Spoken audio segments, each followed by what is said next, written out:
Last time on Leighton Legends. Welcome to the Sanctuary. It's a prison for things that are better left held away from the world. And I've been here for a long time. And I'm starting to realize that the doctor out there, I knew he was out there, but I was worried that I wouldn't be able to hold him. I need help. Would we be able to assist you in vanquishing this foe? No doubt with the doctor here, people have probably gone missing. I believe one of Val's vagrant friends was one of those abominations. Name is Trevor, Giovanni. So it seems that he's set up shop here. We'll have to figure out where his phylactery is. I'm very much going to be relying on you to see what you can find out about the doctor, people missing, a phylactery, and then when we strike, we'll work together. We'll try to take him down quick. Would it be beneficial to employ the services of our fellow guardsmen of the city? Well, if you can get them to sign up, I wouldn't mind the help, but I don't know if they're even gonna believe us, guys. a lot of locals I expect that you try to talk to, they're probably not gonna believe you. You could try, but I haven't had good experience with it. In fact, it's gone pretty sour on a few occasions. Al, where was the last place you saw Trevor before we saw him dead? Outside of Bolster's office. Wait a minute. Wait. What were you doing outside of Bolster's office? Busted.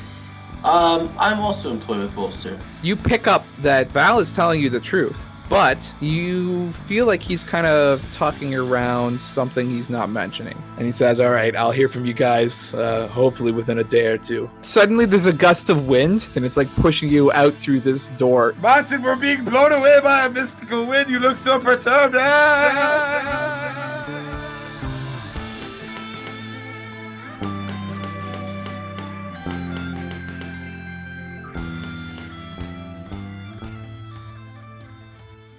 All right, so welcome back to Leighton Legends, guys. Where we left off last time is you were leaving the sanctuary after having a rather interesting conversation with Martin, the warden of the sanctuary. And he told you there might be a way that we can take down this lich that you saw in the hall outside of this room. And after sleeping in the sanctuary overnight, you found that the way is now clear to exit. There's nothing in that hall that seems to be on the other side of the portal entering sanctuary. And so where we are picking up now is you guys are facing the portal, and you can decide how you want to proceed. Mordecai's going to take out his crowbar again because he's just assuming that we're going back into the sewer. I'm going to put that light cantrip back on it. Right, guys, you ready? I think it's really funny that you were third personing yourself, like in your own character voice, like, Mordecai's going to pull out his crowbar. I'm going to practice my Jersey accent, get into it. Everyone just kind of stares at Mordecai awkwardly as he is narrating his own actions. Mordecai is so scared about that lich still being out there that he's talking himself through the motions. Through the portal, friend. So yeah, I'll cast light and get ready, and then I'm going to look at the guys and give them a head nod. All right, Martin kind of sees you guys like warming up, like hyping yourselves up to go through the portal, and he just kind of turns to you and said, it's just a portal. Like, just go through it. I already checked, the way's fine. Like, you're okay. I want to run through the portal. All right. I'll be right behind them. Giovanni rushes in, followed by Mordecai. I'm rushing through. And last but not least, Val. So you exit through the portal to Sanctuary, and you enter the very same hallway that you were walking down with the glowing runes that are fading into the portal into Sanctuary. And you look down the hall, and you notice that there's nothing there anymore. Okay. Where'd everything go? Who cares, man? It looks safe. Let's get moving. Actually, hold up 1 second. Could you hold this? And I'm going to pass Giovanni my crowbar. Yes. Right. I'm going to immediately turn around, and I would like to make a grapple check against Val, and I will use my Tides of Chaos to take it at advantage. Listen, Brendan, I really respect you wanting to use this Tides of Chaos. You should roll first before you just decide to use it. No, but it says once per long rest, you can use this to gain advantage on an attack roll, ability check, or saving throw. Okay, make a strength check, but I'm not going to say that you're proficient in it because neither of you guys are physical boys. You're both kind of dandies. That's right. Like you're having a slap fight with each other. And then Val, you're going to do the same thing. So you're going to make a strength check. Okay, thank you. I will. All right, that's a 19. I'm at advantage, though, so show me that nat 20. Or 19, and if you could have a slap draw. Oh, yeah, slap fight. Here we go. -1. Okay, perfect. With a sheer force of will that comes out of seemingly nowhere, Mordecai twists around from down the hallway and throws himself at Val. Whoa! I'm gonna like pin him to the wall as best I can, looking straight into Val's face. I'm like, I'm gonna give you one chance, man. Come clean. What's Bolster making you do? Did he send you to kill me if I don't pay up? Nothing, man. Honest to God. He just asked me to follow you. Watch, track your movements. I don't know anything. I totally squeal. Val just caves. That's it? That's all he asked. 100%. All my life. Got any love for Bolster? None. Alright, so I'll let Val down and be like, sorry I had to do that, man. Been on the streets, you don't know who you can trust, right? So. Absolutely, man. Well, I'm new in town, so, I mean, Bolster provides me with some psychedelic mushrooms and wherewithal, so, you know, I mean, I have no love for him. Certainly as a city guardsman now, if that's going to be my employ here in Renlin, no, I have no lasting allegiance to Bolster. Right. I mean, you're cool? Cool, man. Cool, alright. Giovanni, what do you do during all of this? What is the meaning of this transgression, compatriots? I assume it has something to do with the unsavory business you will both conduct in your personal lives. I'll tell you on the way, but what does Giovanni say? Make haste? Let's get out of these sewers. I'll tell you what's going on as we leave. I'll fill Giovanni in on everything I've done with Bolster up until the point where we met. So we're just going to have like helicopter blades kind of going across the screen and fades out. And we fade back in and Giovanni's like, wow, I had no idea that happened. Exactly. Yeah. Cool story, bro. Yeah. But as we're walking, so like we're making our way out of here as we talk. Okay, so you guys have made your way to the end of the hall and you've also exited into the sewers again. Oh, Great. Yeah, but you find that you are not entering into the room that had the well. In fact, it looks like you have completely skipped the room with the well and it is simply not there anymore. You look behind you and you see a solid cobblestone wall from the direction that you came. Oh. Cool. Well, we got that light crowbar, so let's Can I have that back? yeah, sure. Thanks. Kind of want to rock a divine sense really quickly here, just in case there's any traces of necromancy. Yeah, rock it. Giovanni, you reached out with your senses again. And this is now the third time that you have done this technically today, but you feel like it's kind of weird. You feel like it's not the same day anymore.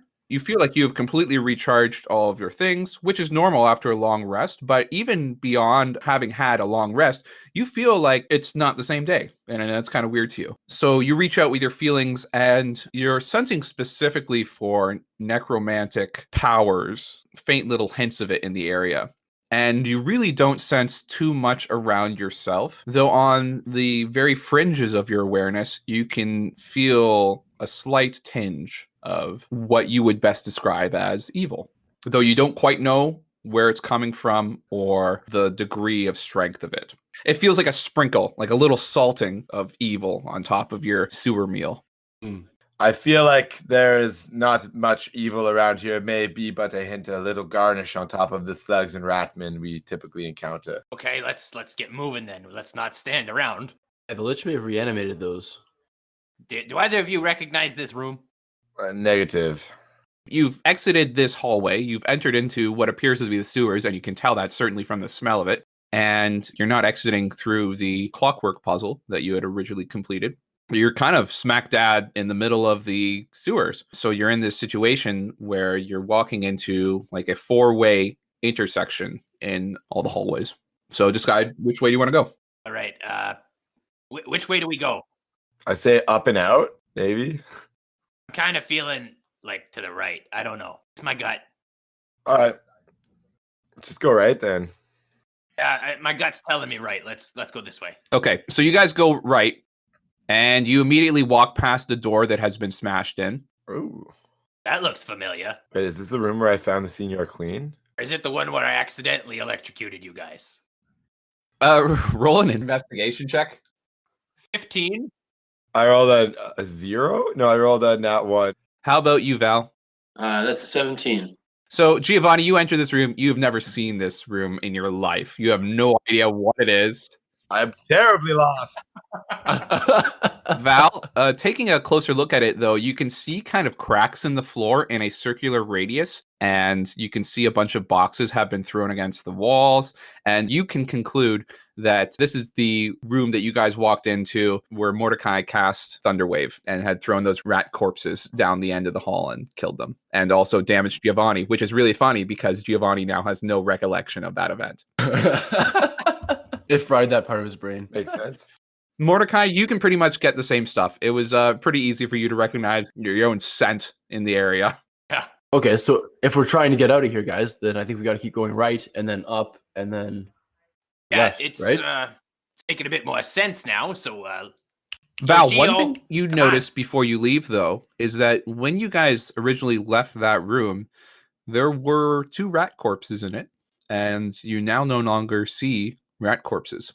Okay, well, I'll report that to the guys, but I mean, we know that they were reanimated by the Lich. We saw them in the hallway, along with Trevor and I think the human corpses, perhaps, right? I don't expect to find any bodies in the sewer. And it seems that that's the case. As you continue down, you pass by that engineering station where you found the first body in your sewer adventures, and that doesn't seem to be there anymore.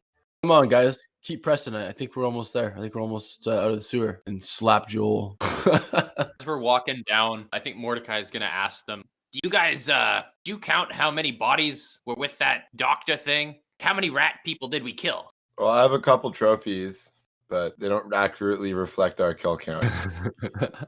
There is 2 humans, right? Plus the guy that Val knew. And then how many rats? Like 4? Something like that. Yeah. Right. We want to keep this in mind. I've got a plan. You have to trust me on this. When we get back to the God House, we need to talk to Captain Jen.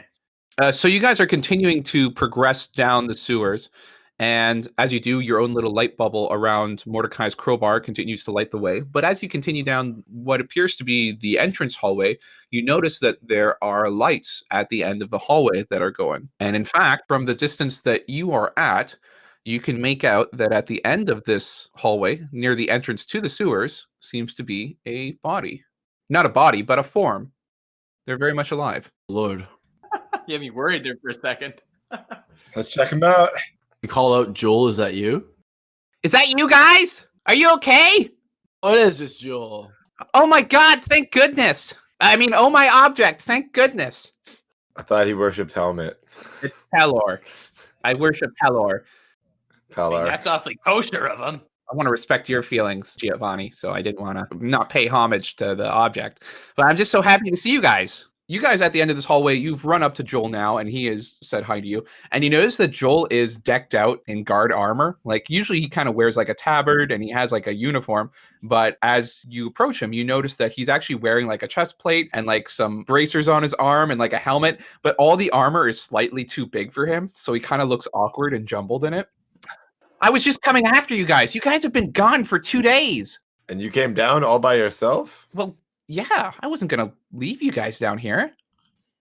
What an uncharacteristically noble activity for you to partake in, Joel. I must say, I'm impressed. Are you okay? Like, it doesn't usually take people this long to go through the sewers when they have to. Like, are you okay? What happened? Everything's fine, but we've got big news. We got to talk to the boss lady. Captain Jen? Yes, her. Okay, yeah, of course. I mean, like, when our guard recruits go missing for 2 days, we like to know what happened to them. Let's go see Captain Jen. 2 days. Lead the way, man. Yeah, sure. Follow me. You guys are sure you're okay? Nothing's wrong? Yep. All right. So you guys make your way out of the sewer system following Joel, and you cross past the university courtyards and through the city, and you make your way back to the garrison. You enter the garrison, and you can see, as usual, that people are moving around and bustling and doing their things. There's a lot of guards that are out training, as this is now maybe midday, and you enter through the garrison, and here you are. What do you want to do? Can the guys huddle up? Sure. All right, so What's going on? Joel, I might as well let you in on this now before we go and talk to whatever her name is. I don't remember. It's Jen. She's our captain, man. To be fair, I forgot what your name was. You just said you literally said my name a moment ago. My name's Joel. You said it. But before I went into the sewer, I had forgotten your name like 3 Joel, times. Mordecai, we must make haste. There is terrible evil afoot, and we must alert the captain of the god as soon as possible. I have an idea. It's kind of a twofold thing. So remember those robots that we fought before? I didn't fight any robots. You were there. You saw us fight the giant robot thing. That we fought before. Clockwork. Oh, Joel. right. I'm here. I'm following along. I got this. Oh, stay with me, buddy. Okay. So when we were down in the sewers, we came across a very strong magic user, and he was not using the nice kind of magic, if you get my drift. Okay. The guy was basically using corpses as puppets. Necromancy. Oh my God. That doesn't sound possible. Mordecai? Yes, that's what it was called. Sorry. Thank you, Hio. My plan is ask Jen if we can use the automaton things, fight that guy, because if he kills any of our soldiers, he can just reanimate them. Interesting idea. I mean, I guess we have to talk to Captain Jen. This sounds pretty serious. I intend to press Captain Jen for the full support of the entire guardsmen. For if we lose this battle, we do not only lose ourselves, we lose the city. Exactly. And then stage 2. Before we fight this guy, you got to figure out where he's getting these bodies. And for that, Val and I kind of have an in with a less than noble person in town. Savory character. Yeah. Savory. Joel, actually, question for you. Do you happen to know a one Frederick Bolster? Bolster? Yes. You guys know Bolster? Let's say at some point we worked for him. I don't work for him. Before this job.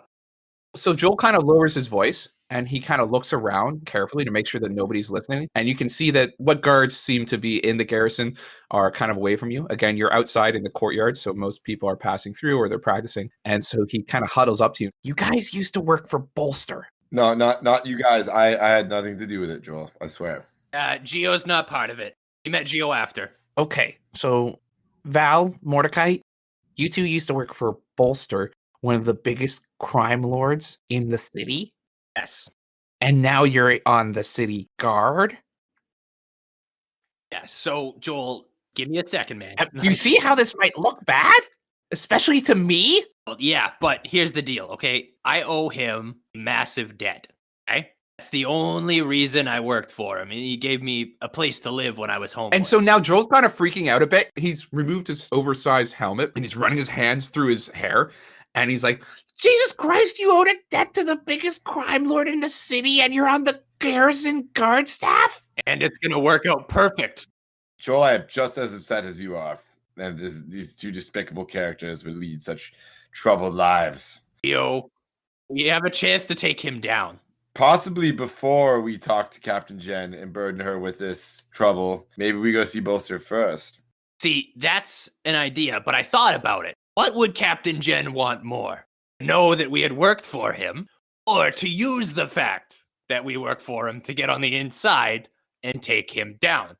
There are so many strings. Plots are everywhere. Right? I mean, Val can go in there and ask about his friend that he lost. We can go in there. My debt can be cleared because we'll put him in jail.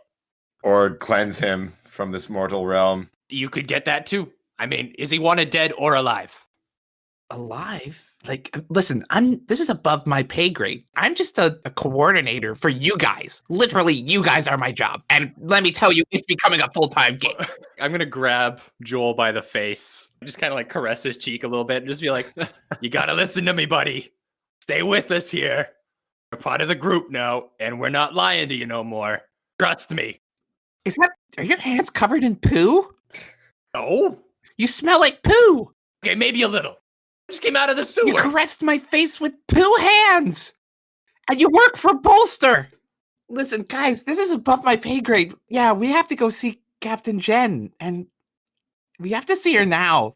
You gotta come clean. I don't know what your game is, but you gotta talk to Captain Jen like now. let's do that. That sounds fair. So all of you are keen on going to see Captain Jen now. So you make your way back to one of the large meeting rooms where you actually received your first orders at the garrison. And you enter it and you see Captain Jen in there. And she's at the far end sitting at a table doing some paperwork. And Joel is pointedly walking behind you at this point. So he has ushered you in and has closed the door behind you and is now following up as you walk up to Captain Jen. I'm going to lean over to Giovanni and be like, Isn't he supposed to be in front? He's like the lieutenant or something, right? I'll take this from here. Okay. Captain Jen. I have to remember Captain Jen's voice now. Hello, Giovanni. I see you are back from your expedition into the sewers. You're late. Yes, there's good news and there's bad news. Which would you like first? It's all good news. Just tell me the news, Giovanni. The good news is we cleansed the sewer of a couple rat men and a couple of slugs. On a statue.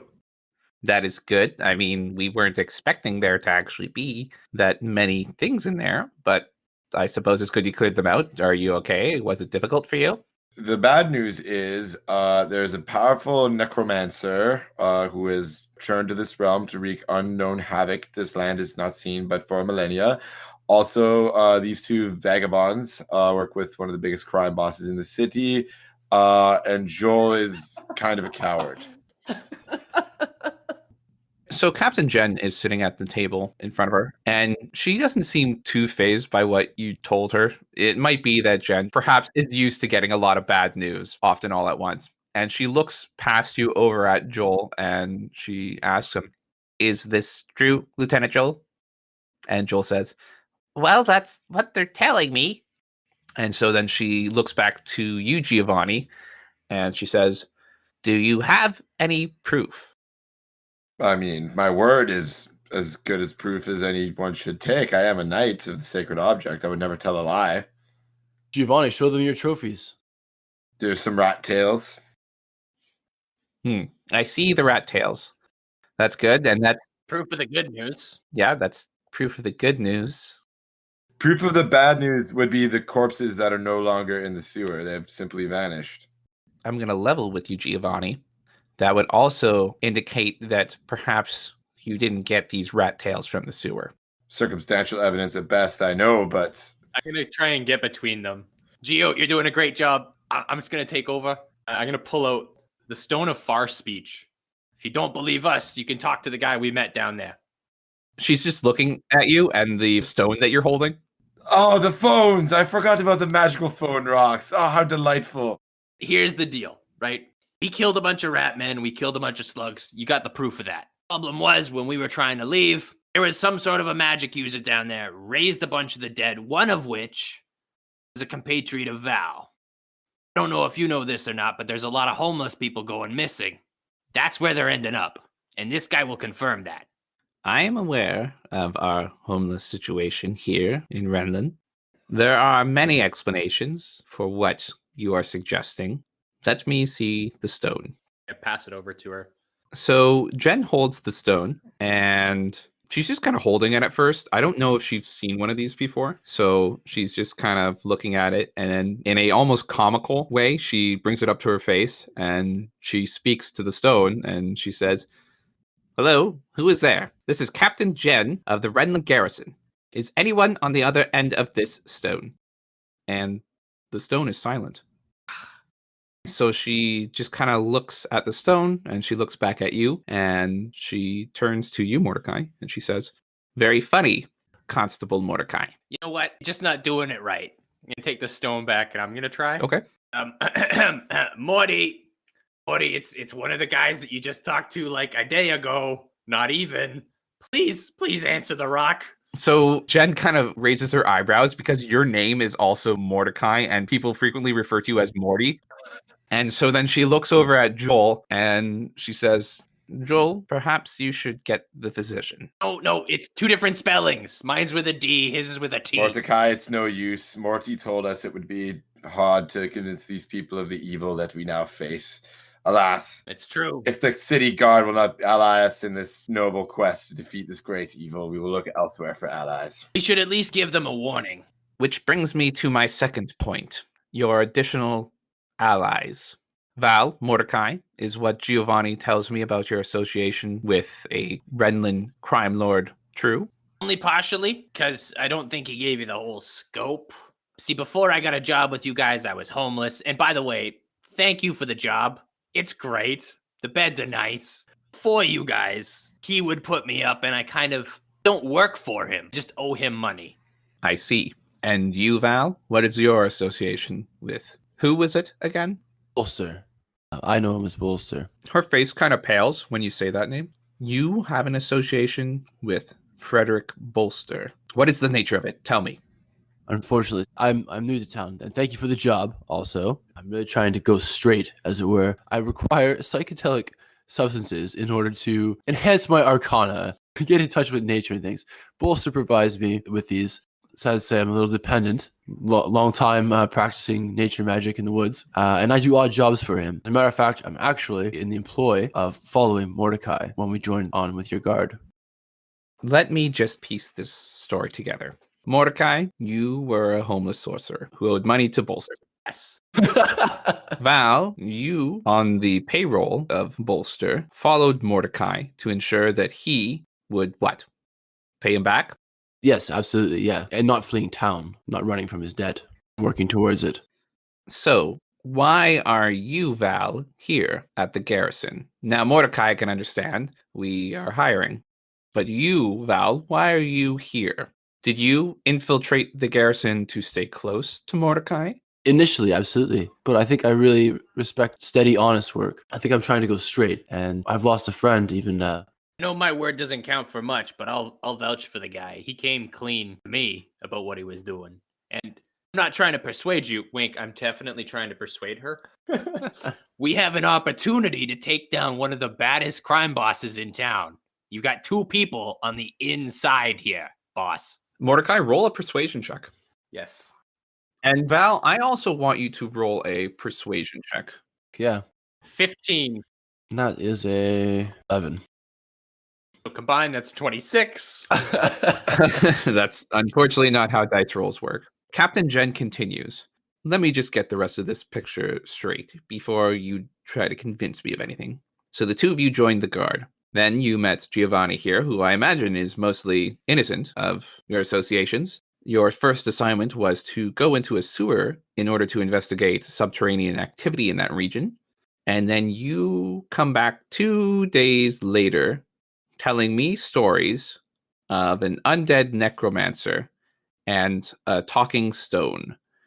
Now, I'm not new to the guarding business, and I have many associations with people who are in the military as well, and I know what it's like to be a recruit at a new place. And I have been through a number of situations where recruits like to tell tall tales in order to kind of bolster, for lack of a better word, their reputation in the eyes of their compatriots. So, I have to ask you, what am I to believe?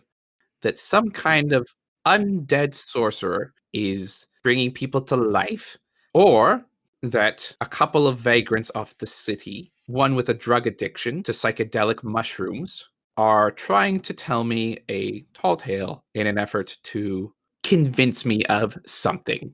I would like to roll an intimidation here. Ooh.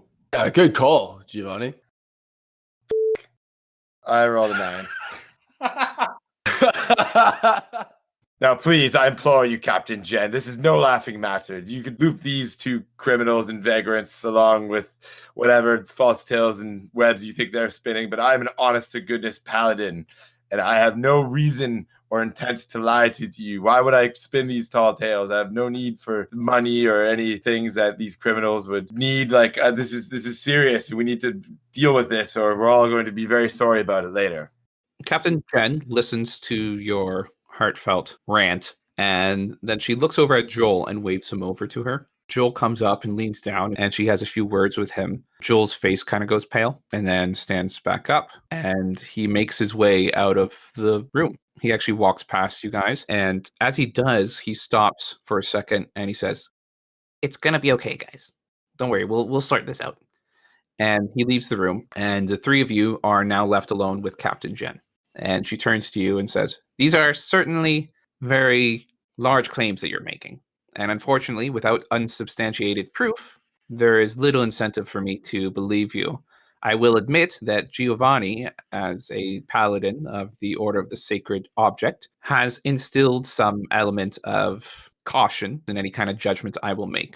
Regardless, though, Mordecai and Val, your associations with one of the biggest crime lords in Renlin, does give me pause. And here's what we're going to do. We are going to do background checks on you.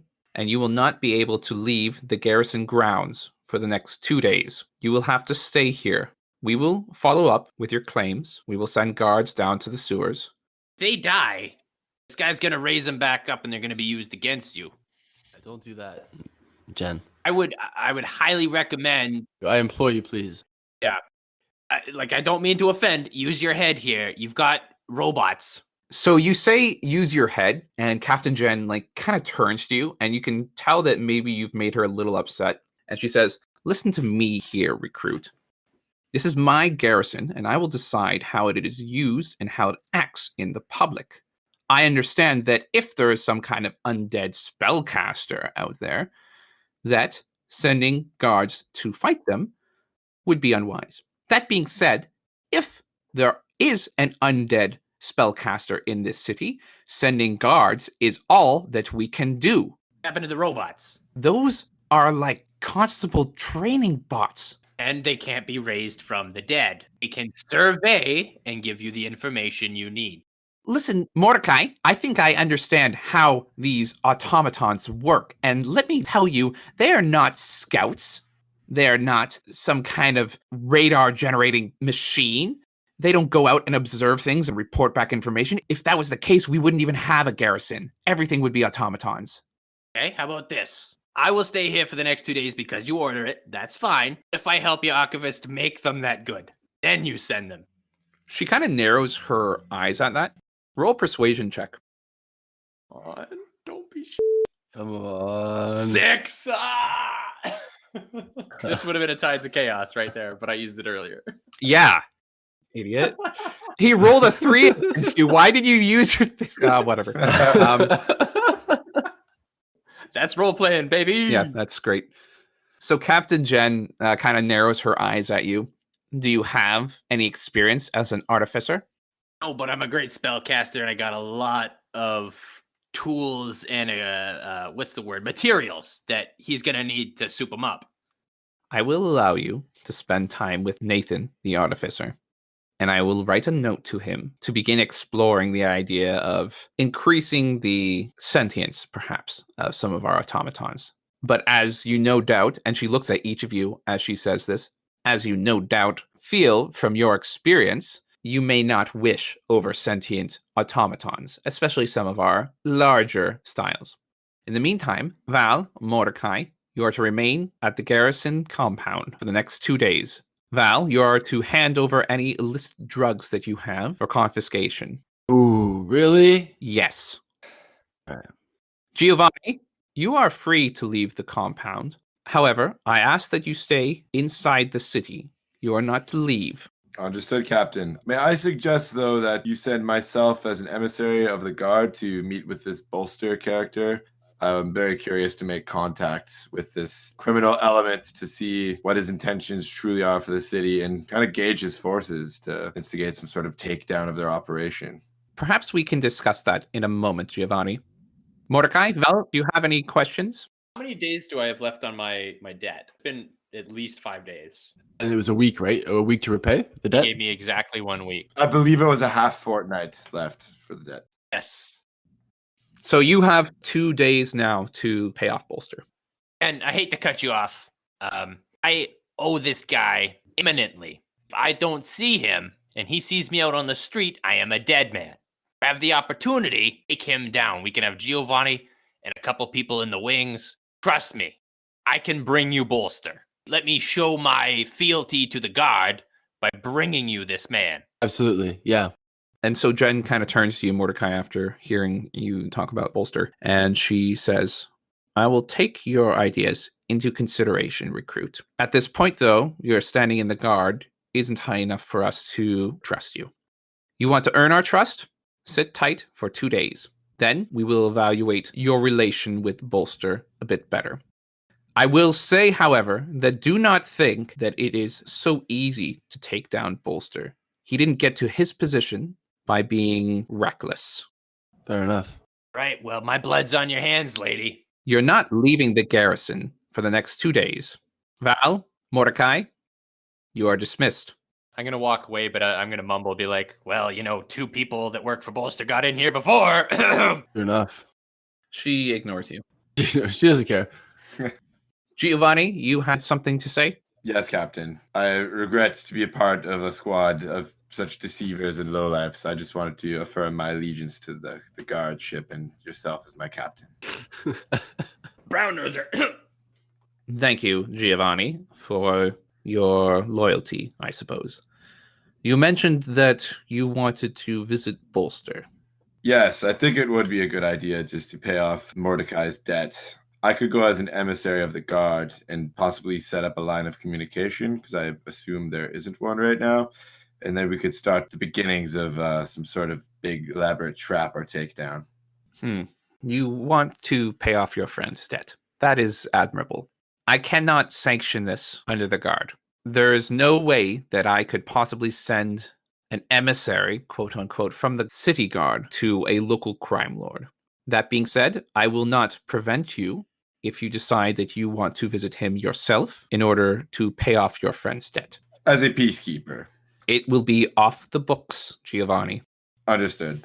Could you imagine what would happen if the city caught hold of some kind of line of communication between the city guard and one of the most notorious crime lords in town? It would be disastrous.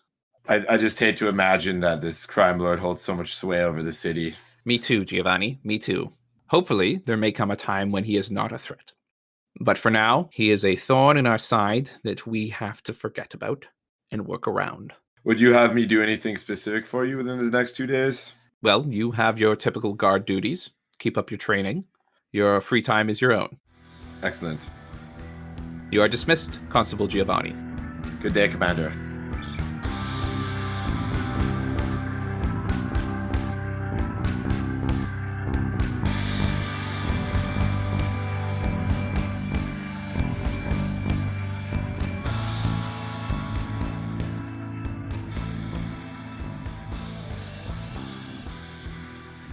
Hello everyone, sorry to interrupt the action, but I just have a few announcements to make.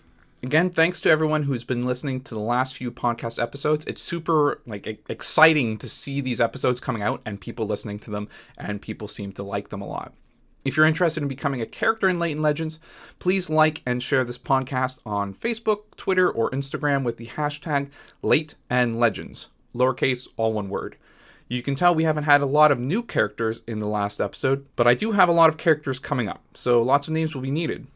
Please share this podcast, and you might find yourself in the adventure. I'm also going to be taking items for the Garrison Storehouse. You might remember in episode 3, the guys were skimming through a bunch of junk that Nathan, the storehouse clerk, had. I want to get a list of listener-generated items going that the guys can look through and buy. If you've got a good idea for a piece of armor, weapon, tool, or the like, send an email to lateandlegends@outlook.com with the item name, a description of it, and maybe some stats. It shouldn't be anything too powerful, and it can't be related to Giovanni's sacred object. I'll handle that. Additionally, I've set up a Patreon page for the podcast where listeners who are interested in donating to the podcast can throw in a few bucks. You can find it at patreon.com/LeightonLegends.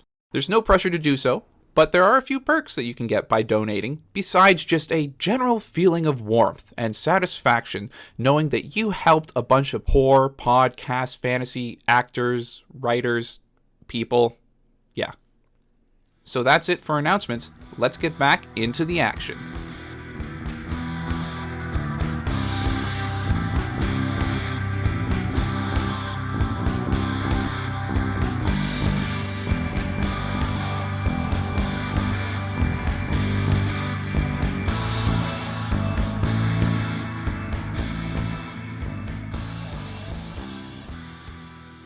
And with that, all three of you have now left, and you see Joel outside as you pass him by. Listen, guys, Jen told me what was going to happen, and I'm sorry. It's just going to be temporary, and, we'll be back to, our old group. It won't be a problem. I'm sure that you guys will check out. You've been, good to me and good to the guard, and I hope that this will go by smoothly. Joel, I appreciate your concern, but you have nothing to fear. I'm totally unscathed by these accusations. Thank you. Good old Giovanni, as usual. Such a sweetheart. Nothing wrong. We'll rub your object. You don't have anything on the line, Gio. If only I could. If only I could. So you have made your way back to the garrison. You had a conversation with Jen. The conversation didn't really go quite as well as you hoped it would, but we have to keep in mind that this is a world that hasn't experienced this kind of evil in a while, so these large claims have to be investigated. And also, you revealed your backgrounds to Joel as well as your commander, so there are steps that they need to take in order to ensure that you are okay. But you still have access to the garrison, and you are welcome to do anything in here that you would like to do. You brought up the idea of perhaps visiting Nathan the Artificer, so that's something I'm prepared to do if you would like to. I mean, I got to sell off all that stuff too. So How much does Mordecai owe now? it's 250 and I have 175, but I also have gems and wire and a weapon and some other stuff that I could sell off. Okay. I couldn't quite make the full payment, but here's some golden wire. Well, no, like I'll sell it to Nathan, get the gold, right? Like, All right. I'd like to offer to top up whatever you aren't able to get from selling your shit. Yeah, I as well. In a show of good faith. Joel turns to you guys as you're having this conversation, this loose kind of conversation about what you're going to do next. And he says, so are you heading over to the Artificer? Do you want me to come with you, or you want to go by yourself? oh, Joel, oh my God, I owe so much money to this bolster guy. You got 50 gold you can give me? He's gonna have my neck, Joel. Roll a persuasion check. 19 plus 3. Now it works. Jesus, where was that when we were talking to Jen? Yeah, no kidding.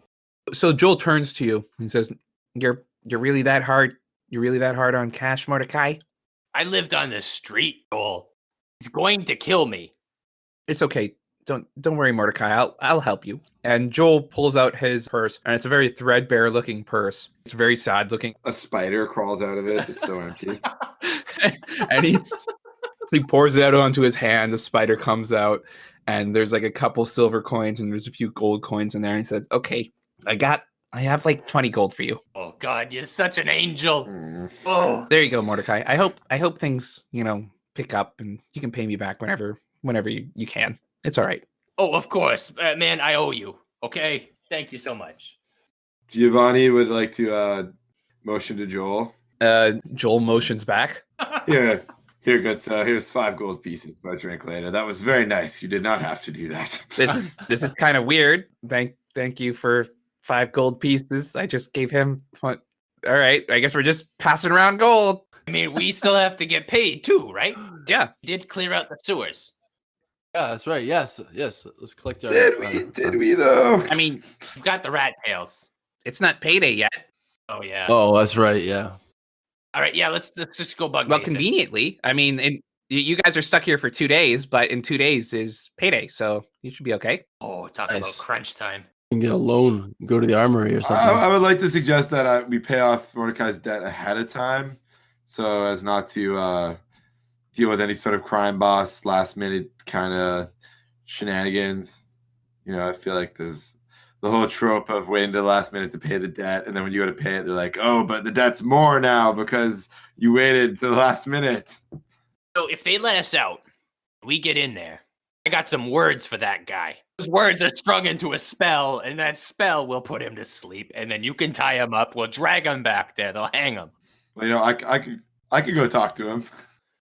Now you're talking about Bolster, not Joel, right? Definitely bolster. Definitely bolster. I was also unclear.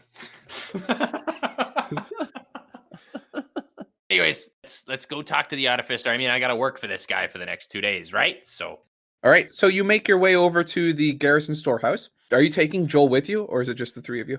I already walked off. You left Joel there, and Joel just looks neglected and sad. I was gonna say I can hang back with Joel because I have very little to contribute to these magical robots. Well, actually, so the storehouse has new items. Oh, okay. So what I did is I posted a list of items in our Discord, and if you click on there are 11 items that you can buy from the storehouse if you want to. Ooh. Yeah. Okay, so the 3 of you just kind of walk off, and you leave Joel neglected, looking sad, and kind of like he betrayed his friends in the corner. Joe, would you like to come along with us? Joel's head kind of whips up. He's like, really? I mean, sure. Why not? Yeah, I'd like that.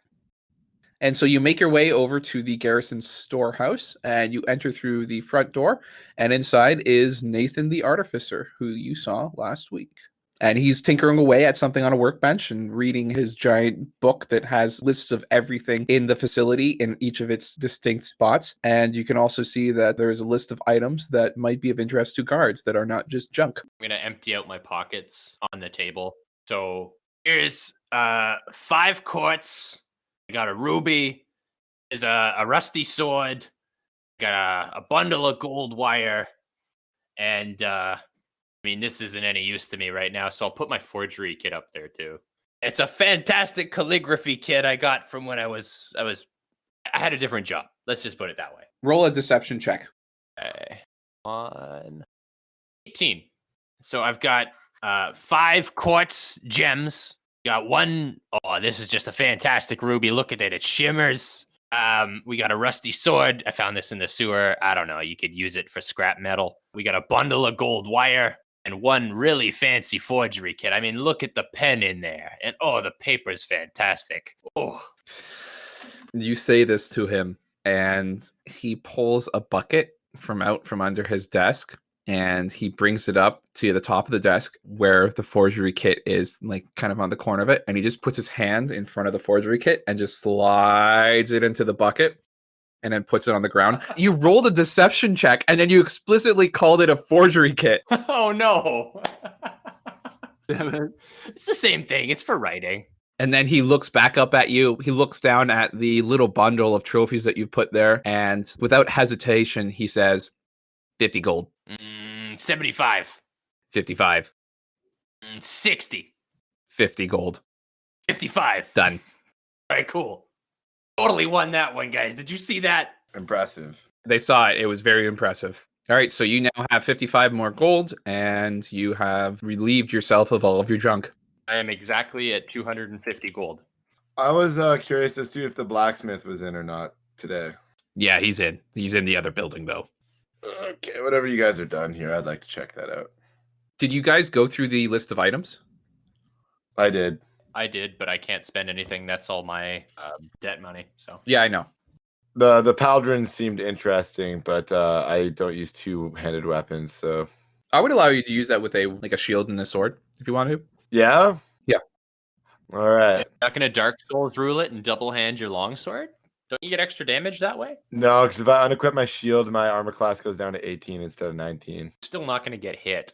You'd be surprised. Every time I get hit, it's never close. It's always like 22 or 24. So Fair enough. Yeah. I'll allow that. That would really fit your style too. It seems kind of silly that this would only be a 2-handed melee attack. 1-handed melee attack would work fine. okay, cool. Also don't have enough money for it. I see.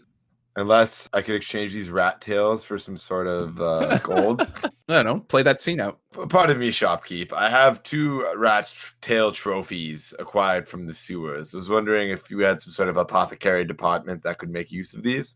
You have how many? 2 rat tails? I have 2 in my possession, yes.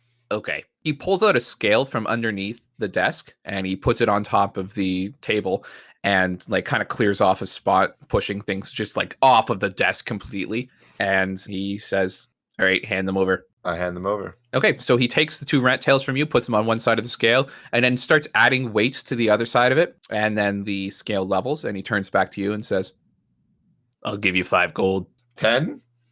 7. Deal. All right, so he takes the 2 rat tails, and he walks over to a shelf behind him where you can see there's a bunch of alchemist kind of equipment, and he puts them alongside that. Now, good shopkeep. I was interested in purchasing those pauldrons of the cold shoulder, but alas, they are 120 gold pieces, and I only have 108 in my coffers currently. I was wondering if we could come to some sort of arrangement, perhaps in the spirit of Cyber Monday or Black Friday. Not familiar with those expressions. Did not think so. Come on. I'll work off his debt. I'm stuck here for 2 days anyways. I was gonna give it a good come on. And you rolled a persuasion check there, Giovanni. What did you roll? Roll a 13 on the come on. You have 108 gold. Yep. He turns to Mordecai and he says, 2 days work. Deal. Okay. You don't quite see where the pauldrons of the cold shoulders are. They're somewhere in the stack of junk. And Nathan, the artificer, steps down from his stool behind the desk and he walks around. He starts rummaging in underneath a couple piles of just shit. And he pulls out this gleaming, like very shiny, very bright pauldron set. It goes from your shoulder down your bicep and it ends right above the elbow there. And you can see that it has this very bright silver gleam to it. And along the edges of each of the different metal parts is this blue kind of rim, and it kind of looks like it's crackling. Ooh. And he hands it to you and says, all right, 100 gold or 108. You said 100. I heard him. He starts pulling the pauldrons back to himself very slowly. No, just give him the money. Okay, 100. Give him the money. 108. You got it. And he passes them back to you. How do you guys have so much money? I've been looting everything to pay off my debt. That's true. Yeah, Every you're right. single body we've come across. I have 15 though. Like I've robbed both of you. I just want the spiders. I just robbed Joel. Like, I honestly don't remember. I think I sold something. You sold your old breastplate. Oh yeah, okay. But that was to offset the cost of a new breastplate. So I was out 5 gold. how much is that box of spiders you want? Yeah, it's 50 gold. 50 bones. Man, I'm already working for you for 2 days. What if I work all the way through the night, both of those days, and you give this guy that box of spiders? He loves animals. I mean, do you really want spiders in your shop? Nathan's gone back to his book now, so he's walked behind his table and stepped up on his stool, sat down, and he's kind of flipping through his book, making notes here and there. And without even being phased, he just says, no. I mean, I'm a really, really strong sorcerer, man. Like, I got magic that can help you, and then you'll hear it from Jen. So Nathan looks up from where he's sitting, and he turns and faces you, Mordecai, and he looks deep into your eye. And there's a thing that sorcerers and wizards can do where they look into almost the soul of a creature with their eye, and you make a connection there. And Nathan looks at your eye, and I need you to make a wisdom saving throw. I'm just like playing with the box of spiders. Saving throw. 19. You stare right back into Nathan's eye, but you're looking at Nathan and you can tell that he doesn't need any help if he wanted to. He seems to be a pretty strong guy himself. And so I don't think he's going to be sold on the idea of that having another powerful sorcerer around is going to make him feel inclined to give away a box of spiders. I mean, honestly, a box of spiders, man. Sorry, Val. I guess you're going to have to go out on the street. I'm just gonna have to just go find some spiders on the street, I guess. Quick question, shopkeep. What do the pauldrons weigh? I'd say probably about 6 pounds. Do they give me any AC bonus or no? No, they are what they are. In fact, Giovanni, could I have you read out the name of the item that you're getting and what it does? Yeah, so I have acquired the Pauldron of the Cold Shoulder. Bonus action. Following a one-headed melee attack, the wearer can use their bonus action to attempt a body check on a foe. On a hit, do 1d6 cold damage and push back 10 feet. Yeah, pretty nice. Ka-ching. Awesome. So that was actually made by Cody and Brandon, and they added that to our list of equipment here. Nice. There's a lot of cool equipment here. It's kind of a shame that you don't have that much gold right now, but these items won't disappear, so you can always kind of take a look at them and see later if you want to acquire some of these items. Yeah, for sure. Okay. Joel actually kind of takes this moment to walk over to Nathan, and he passes Nathan a note, and Nathan takes a look at it and looks back up at you, Mordecai, and says, all right, I'll see you tomorrow morning. We'll get to work on those automatons. Time. 6 a.m. All right. See you then. All right. So you guys can leave the guardhouse now. Is there anything else that you want to do in the garrison? What time is it right now? So it's maybe around 1 or 2 at this point. Gotcha. All right. Well, I suppose that Giovanni, you're free to go, but Mordecai and Val, you'll have to stay here. And actually, now that I'm thinking about it, Val, you'll need to hand over any mushrooms that you have. I gave them to Jen. You gave them to Jen? I wasn't in the room when you did that. Oh, he totally did. In real life, did you actually give the mushrooms to Jen? Yeah. Okay. All right. Aw. Man. Yeah, I was really hoping there's going to be a fun little thing. Ooh, that's okay. Joel turns to you, Val, and says, "All right, so you gave them to Jen. I'll check with her later. They're mushrooms, right? Yeah. You're probably going to be in for a rough day or two. Yeah, it's gonna suck. We're going to get you set up in the guardhouse, and we'll try to make sure you're comfortable. And I'll have a word with Nathan, maybe there's something we could do to, help you get through this. Y'all give you some of those mushrooms. No. In fact, I'll probably talk to Jen and move those mushrooms over to Nathan. He might be able to use them. I'll bet. Let's go get you set up in your room, and we'll make sure you're comfortable. And if you need anything, of course, let us know. But I'll escort you over there now. Okay. So Joel kind of talks to Val and has a few words with him and starts walking over to the guardhouse where you guys spend your evenings, which leaves Giovanni and Mordecai together.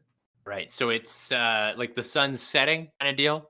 I'd say it's early afternoon. It's maybe around 1:30. I don't know how Giovanni measures time on a typical day. We went through this. I use the hours and the things like that for the day. It's just easier for the day to day. Yeah, it's more difficult to say like 1/200th of a fortnight. If I look around, how many people can see us right now? There are 2 guards over to your left. They seem to be practicing archery in front of a bunch of targets. They're maybe about 20 or 30 feet away from you. They're really focused on their targets. They're not really looking at us.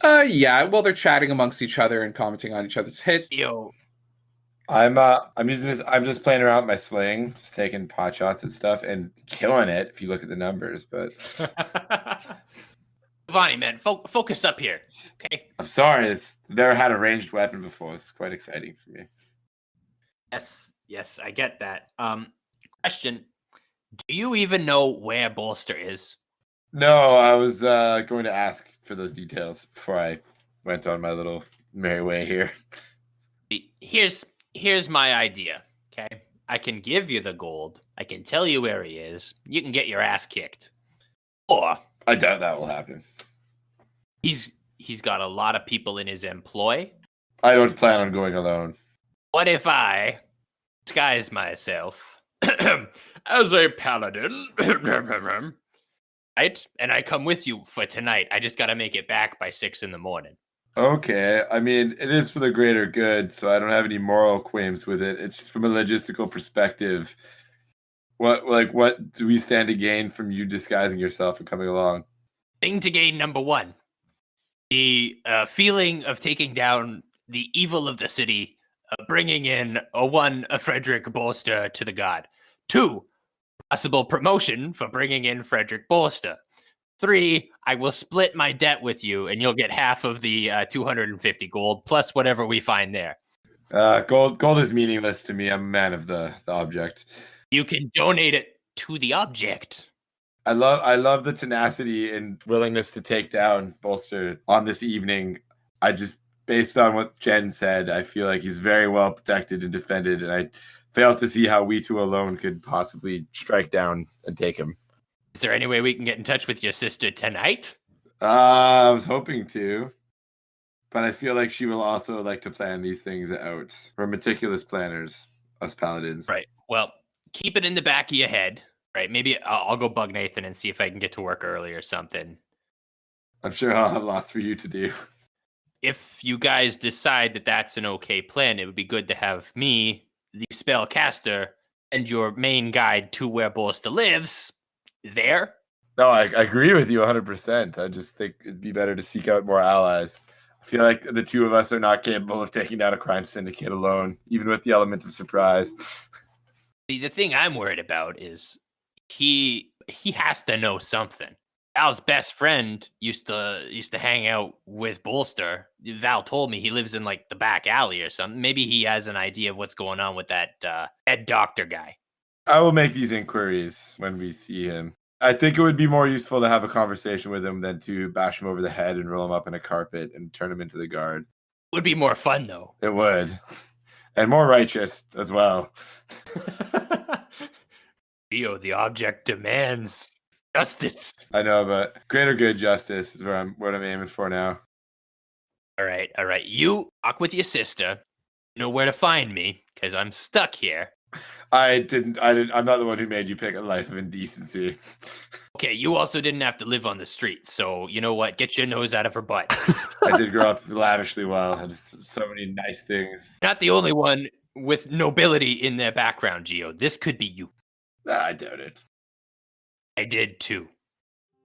So the three of you go your separate ways. Giovanni walks over to maybe some of the archers that are practicing at the garrison and pulls out his sling, all proud of it, and starts hitting the targets there as the other archers look on, and there's some camaraderie going back and forth.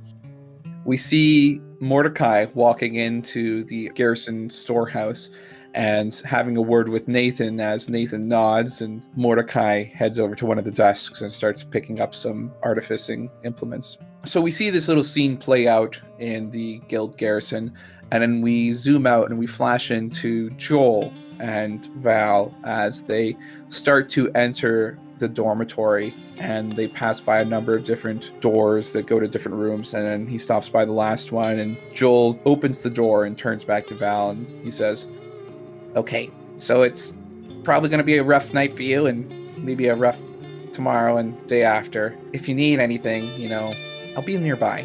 Good luck, Val." Thank you for your help, Joel. Already my vision's starting to get a little bit wavy and just kind of going in and out, and Joel has two heads, and the withdrawal from legendary mushrooms is almost worse than the effect.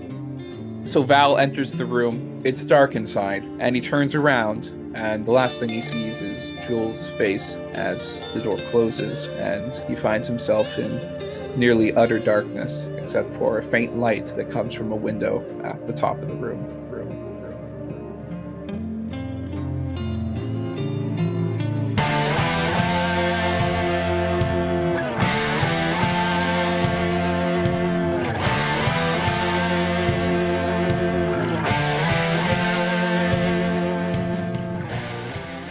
Thank you, everyone, for listening to our podcast. The next part will be coming out every Wednesday, mid-morning. If you're interested in hearing more about us, please follow us on Facebook, Instagram, Twitter, Anchor, or Patreon as Leighton Legends. Additionally, a special thanks to our patrons this month, Paula, Ethan, Kate, and Al. Seeing so many people sign up, all around the same time on episode 7, really kind of makes the experience of making this podcast really fun, and it's awesome to know that people enjoy it. If you're like Paula, Ethan, Kate, and Al and want to support the show, be sure to check out our Patreon page. We'd love to have your help. In the meantime, I hope you enjoyed the show, and I hope you have a good day. We'll see you next week. Remember, if you enjoy our content, please subscribe and hit the notification bell for up-to-date notifications on all of our adventures.